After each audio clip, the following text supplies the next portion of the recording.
네, 오늘 또 사자성어로 이어가 보겠습니다. 성경에 네 번씩 나오는 지용 투 멀루, 지용 추, 지용 쭈이, 부셔라는 두 개의 사자성어를 다뤄볼까 합니다. 중국어 표현은 읽었죠? 그러면 이제 이 글자를 뜯어보면서 한국어 표현은 어떻게 가는가 보겠습니다. 글자가 구멍혈 더하기 몸신 더하기 활궁이 만나서 궁핍할궁을 이루고 있네요. 이건 궁핍할궁입니다. 보세요. 구멍이 숭숭 나 있는 집이잖아요. 그리고 이 집에 들어가려면 몸을 활처럼 구불려야 들어갈 수 있는 집이라는 거. 아주 오막살이 집이라는 겁니다. 네, 그래서 궁핍할궁이고요. 그 다음에 이거는 이제 길이죠. 길. 그래서 길도라고 합니다. 길도. 그 다음에 이거는 이제 위에 하늘이 더 크죠. 그래서 나무가 다 컸다. 그래서 끝말이라고 합니다.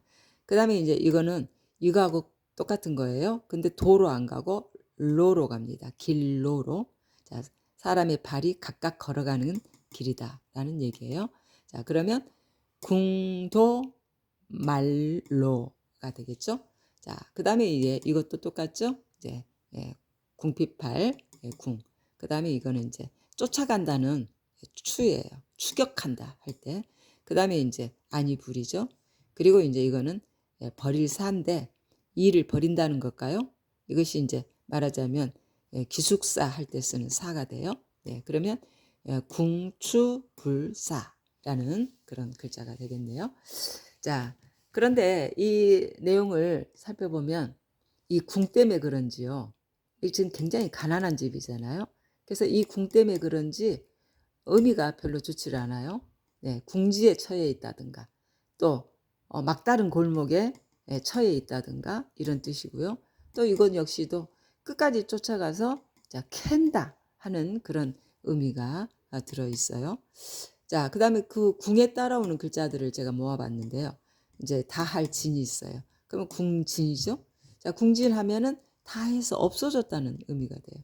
그 다음에 궁곤이에요, 지금. 궁곤. 생활이 어렵다는 얘기죠. 그 다음에 또 이렇게 만나요. 궁핍이 됩니다. 네, 몹시 가난하다는 얘기예요. 그리고 또 고통고죠. 그래서 궁고가 돼요. 더할 나위 없이 괴롭다는 얘기가 됩니다. 이 궁 때문에 그런지 사자성어도 그렇고 따라오는 글자들도 그렇고 이 궁에서 못 벗어납니다. 그래서 이제 세상에 떠도는 사자성어도 똑같은 의미일까 싶어서 이제 이 세 개를 찾아봤어요. 한문으로는 표시를 안 했습니다만은 궁인 모사가 있어요. 말하자면 이렇게 궁곤 곤란한 사람이 어떤 일을 꾸미면 뜻대로 되지 않는다는 뜻이었어요. 그 다음에 궁고 민족, 쪼들린 친족이라는 얘기예요. 친척이 쪼들리고 있대요. 그 다음에 궁부자존, 생활 능력이 없대요. 정말 이 궁이라는 글자가 들어가면 안 되는구나. 모든 게 다 안 되는구나 하는 생각이 들었어요. 이쯤 되다 보니까 제 머릿속에서는 그러면 왜 한국의 꽃, 무궁화를 이 글자를 넣었지? 이런 생각이 드는 거예요. 그리고 또 이 궁이 들어가면서 굉장히 좋은 말이 하나 있어요. 시편 102편 27절에 보면 무궁무진이라는 말이 있거든요. 그 글자는 따로 쓰지 않아도 여기에 다 나와 있네요. 무궁무진.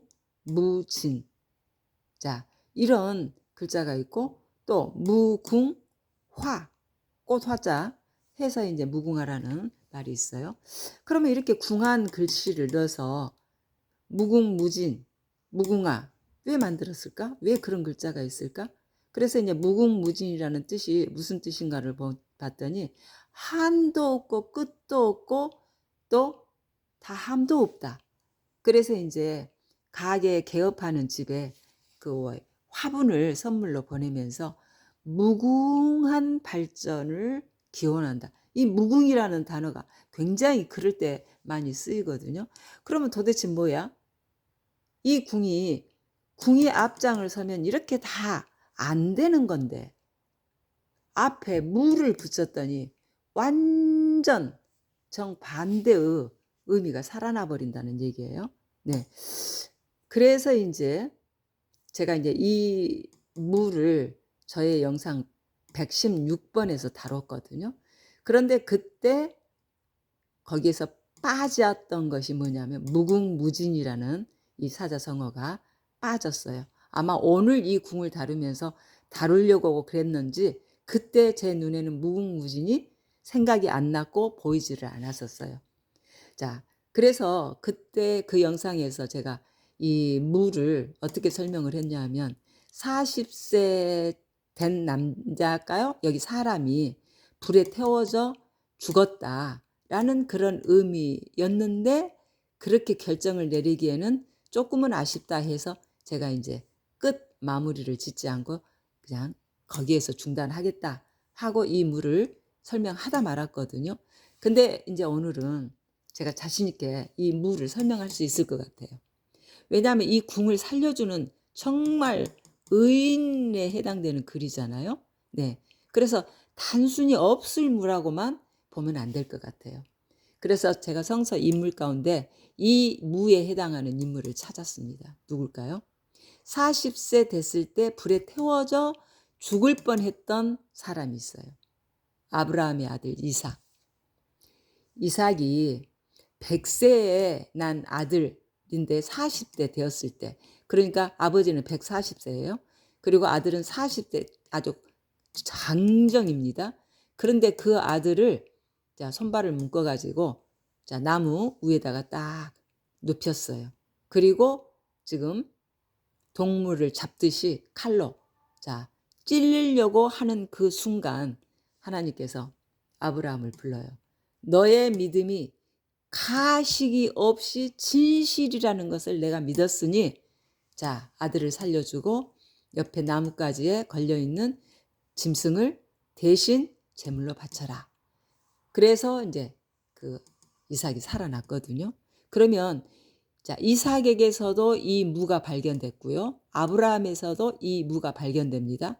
자 어떤 의미의 무냐면 아브라함의 하나님을 향한 믿음의 가식이 없다는 것. 네. 진실되다는 걸 알았고요. 또 이삭도 아버지에 대한 그 효의 마음이 가식이 없었다는 것. 네. 진실되었다는 것. 자, 두 사람에게서 이 무가 없을 무가 발견되죠. 뭐가 없어요? 가식이 없다는 것. 가식이 없고 하나님께 대한 충성에 있어서도 가식이 없고 아버지에 대한 효에 있어서도 가식이 없는. 자, 그래서 이 무가 말하자면 아브라함의 아들 이삭에게 적용되는 글자다 하는 것을 저는 확신을 오늘 하게 됩니다.